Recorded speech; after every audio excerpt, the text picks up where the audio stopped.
Hey everyone. In this video, I'm going to show you how I make jars and bins with threaded lids. I'll show you a few techniques I use, and you can use these techniques to create these bins. This is mainly for 3D printing. The threads in my jars and lids almost always work using this method, even when you scale it larger or smaller.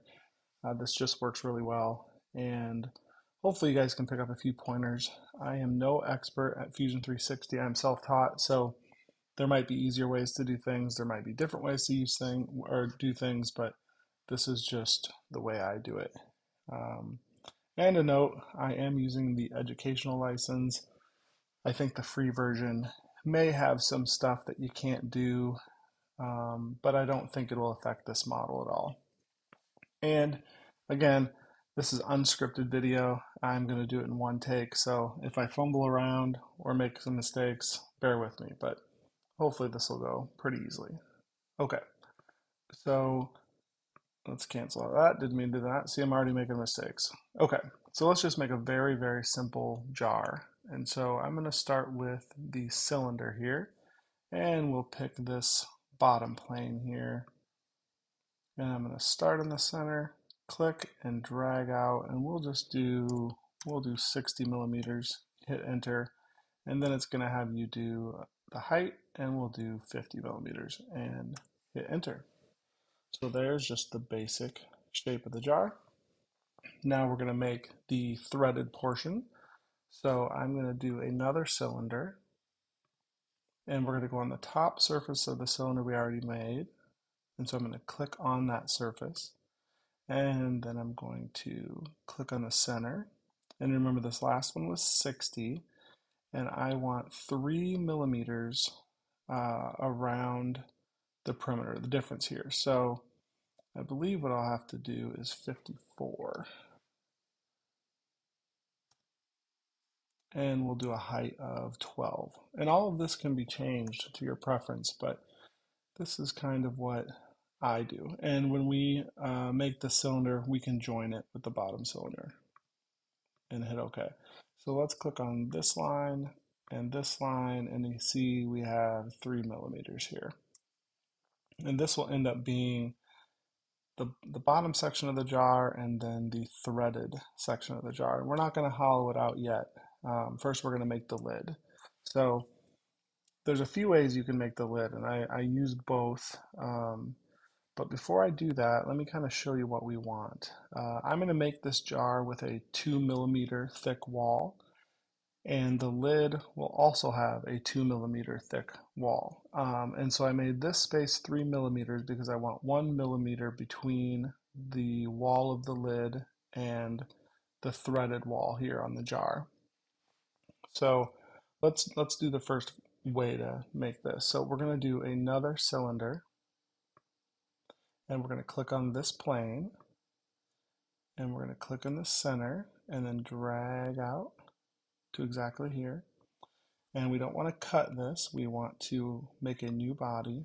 And if you remember the threaded part, we made 12 millimeters. And since I want the walls of my lid to be 2 millimeters, we're going to make this 14 millimeters high. Let's just click 14 and we'll hit OK. And I'm going to do a inspection plane here. This is a good trick to know. I use it all the time. So if you click on inspect and you go to section analysis, you can click on, let's rotate so we get to the front. We're going to click on this front plane here. And then you can use this flip button to flip which way it's cutting and then hit OK. And then it shows up right here under analysis, and you can shut this on or off. And if you have different cuts or different directions your analysis, you can have a bunch of, you can make multiple of them, but we're only going to use this one. So you can see here is my jar, and then here is my lid. And if we go to bodies here, we have the lid and the jar, and you can name these to keep them organized: lid, and then base.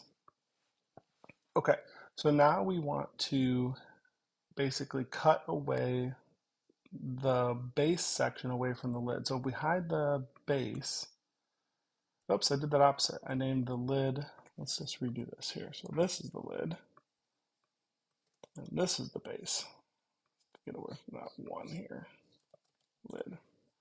Okay, so now that we hid the base and we have the lid, you can see it is solid. Turn off analysis, and it's just kind of a puck. So let's turn the base back on, and you can see the base is, oh, we're not gonna, doesn't matter. Okay, so we're gonna go up to the combine tool, and we are going to subtract instead of combine. So our target body is the lid, so we'll click on lid. And the operation we want to do is not join or intersect, but cut.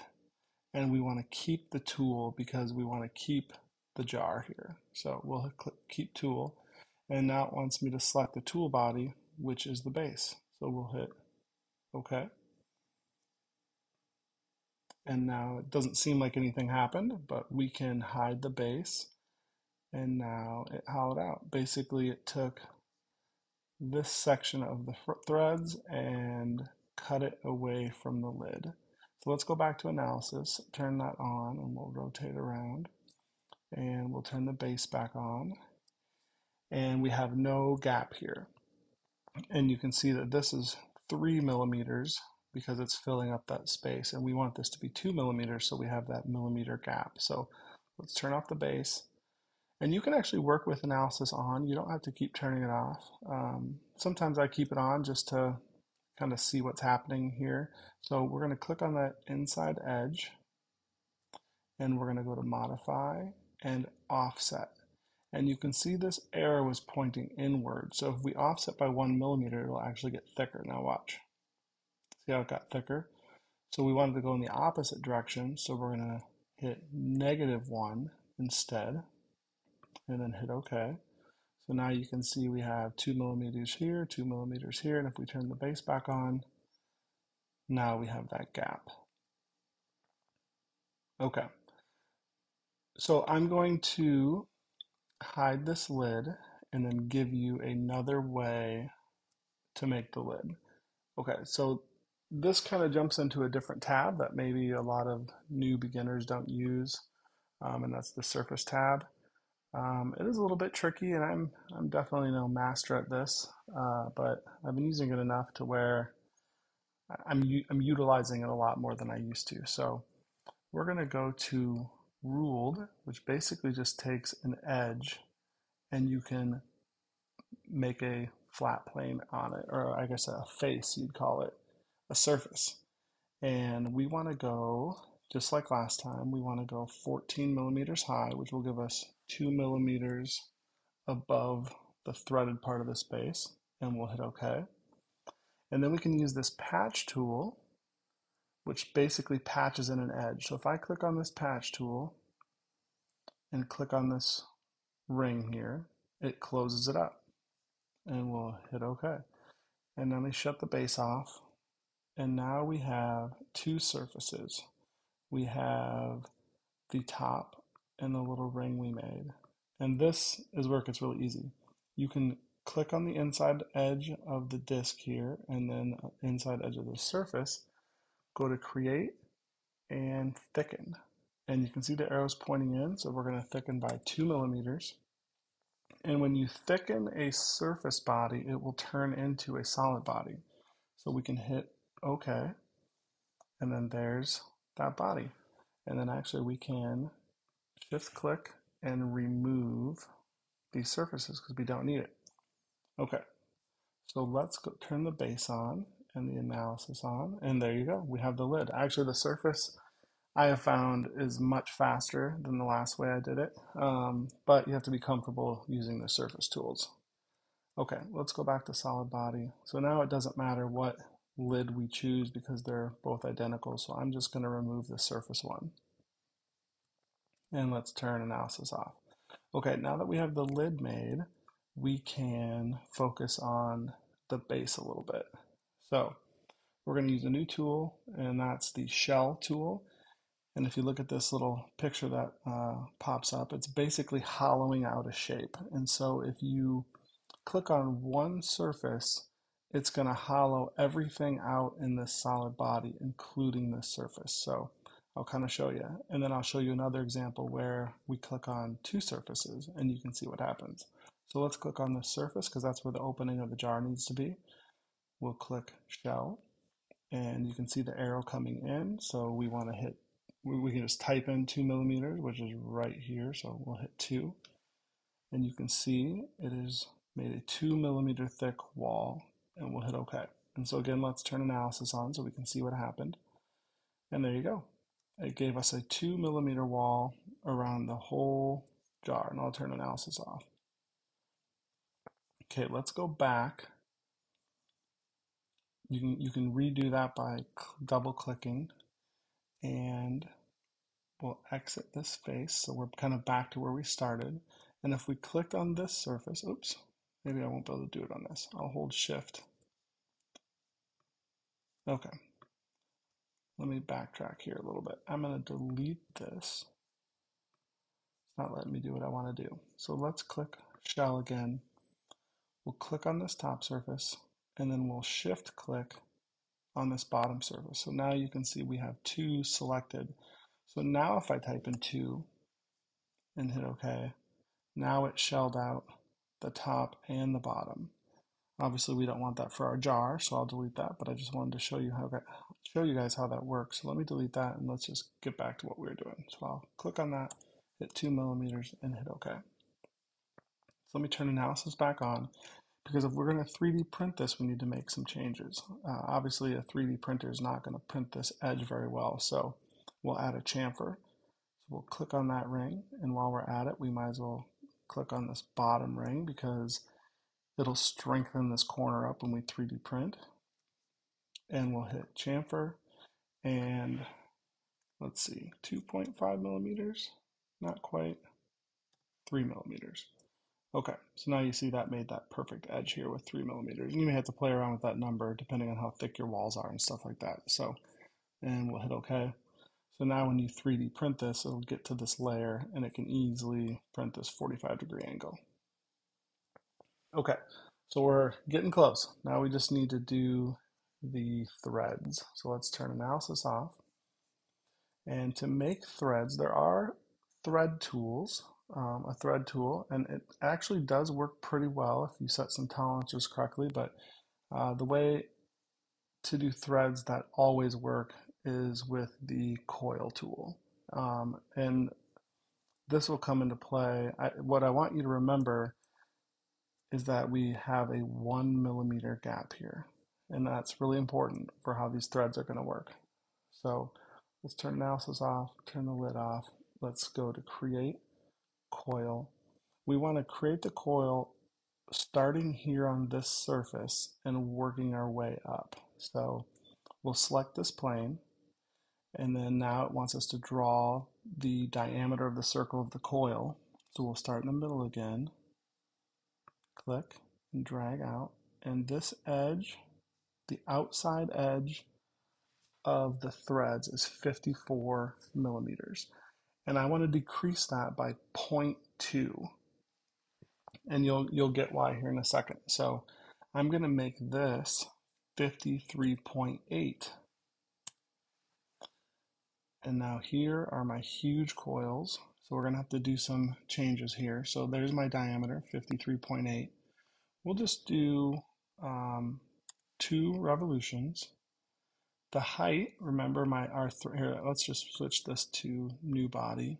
And the section size, which is the diameter of the circle, we're doing 2 millimeters.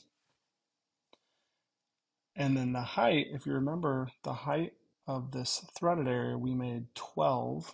And so we don't need to do that whole thing. We can just do 10. And now you can see it taking shape. And we made 2 revolutions, so you can see it's going around twice.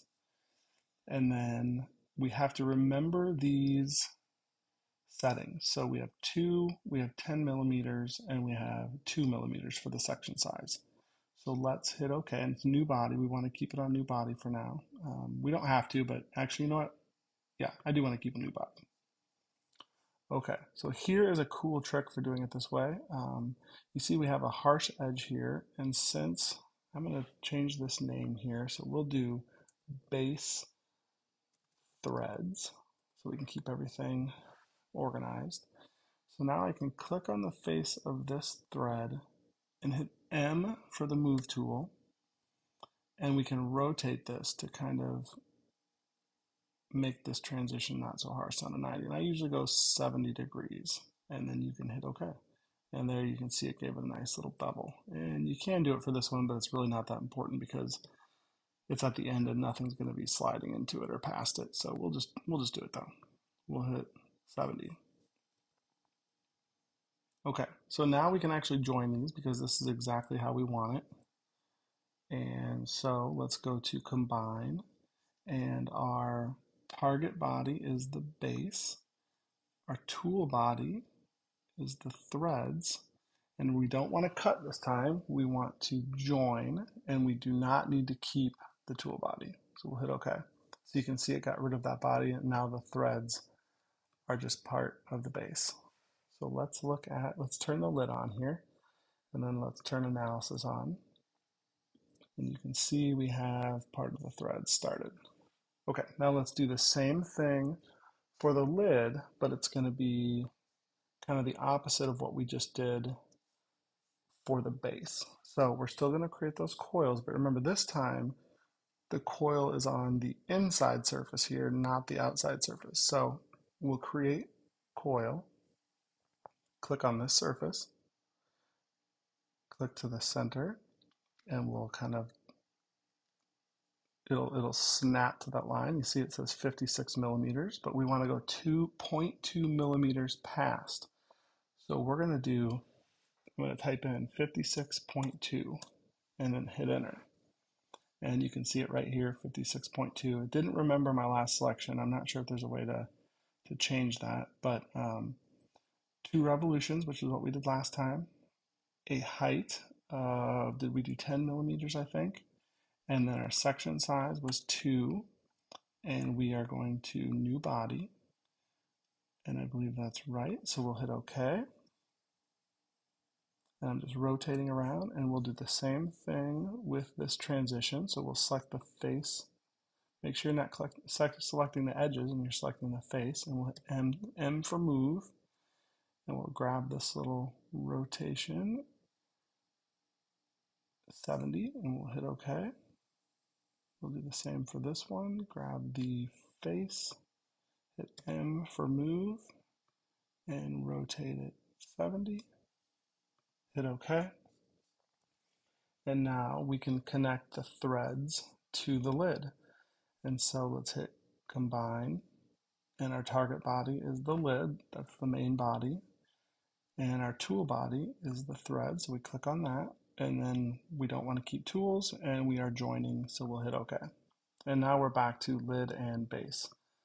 So let's just get our orientation correct again. Let's turn on analysis. And now in the photo here, they're running into each other, and we can change that. So we'll keep analysis on, and what we're going to do is rotate this lid just to clean it up. Like I said, we don't have to. We'll click on the lid, hit M for move, and it's not giving me my pivot point where I want it to be. So we'll click this button right here that says set pivot. We click it. It's going to snap to the center of that lid, and then we can go and hit the check mark to set the pivot. And now we can rotate it. You can see those threads moving, and that way the threads aren't intersecting each other. You can get a clearer picture. So you see how these move right here. Let me rotate it again. So watch this spot right here. So I'm literally rotating this lid. And so let's just do this, and then we'll hit OK. Okay, so this is where that 1 millimeter gap. So let me explain all this. At least I hope I can explain it. Okay, so if you remember, we did a 1 millimeter gap spacing between the lid and the base, and then we did a 2 millimeter diameter for this coil. But since we, oops, let me go back here. Since we inset this coil on the base by 0.2 millimeters, and we inset the coil on the lid by 0.2 millimeters, we are now left with this really nice gap. And if we click this line, so it's selected, and then click this face, if you scroll down here, we're at 0.1 millimeter space there. But that's 0.1 millimeter on each side. I guess it's a cylinder, but 0.1 millimeter here, 0.1 millimeter here, which means really we have 0.2 millimeters of allowance. And then if we turn analysis off, turn the lid off, there's our base. And one thing you can do to make things fit a little easier is you can add a chamfer on this edge, maybe like 1, and you don't want it to run into your threads, and that doesn't, so maybe we'll do like 0.5 instead. Hit OK. And you generally want to clean things up. You don't like sharp edges when you 3D print, so you can do a chamfer here and maybe do a 1 millimeter chamfer there, and turn the lid on, do a 1 millimeter chamfer here, and hit OK. Oh, let's see. Not sure what that, I missed what that. Oh, my computer is freezing. What's going on?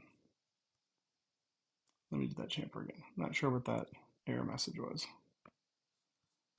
Okay, and there is your basic jar. Of course, you can make any shaped jar, and as long as you can make, this little threaded area here, you can follow those steps to make these perfect threads. And whenever I make threads this way, they just work perfectly every time. One thing you can change, and we can go back on the timeline here. So we'll go way back right here where we made those first coils. A lot of times I won't do 2. I'll just do like 1.25. And because then you won't have to twist it as far. And as long as you do more than 1, it should thread really nicely. But I'm going to hit cancel because I do like 2. I usually either pick 1.5 or 2, and I found that to work. That worked really well. So anyways, there is your basic jar. And from there you can do whatever you want with the jar or design the shape of the jar however you want, and it should work. If you use this method, let me know. Any feedback on this video would be really appreciated. Like I said, it was kind of unscripted. My videos as of late, I should say, because I'm just starting to do tutorials, aren't very polished, but I kind of like just getting in here and doing my thing, and you can see how I walk through it, and sometimes a little scatterbrained, but maybe if I get time in the future, I'll try to make some more polished videos. But like I said, any feedback would be appreciated. Hopefully this has helped, and have a good night.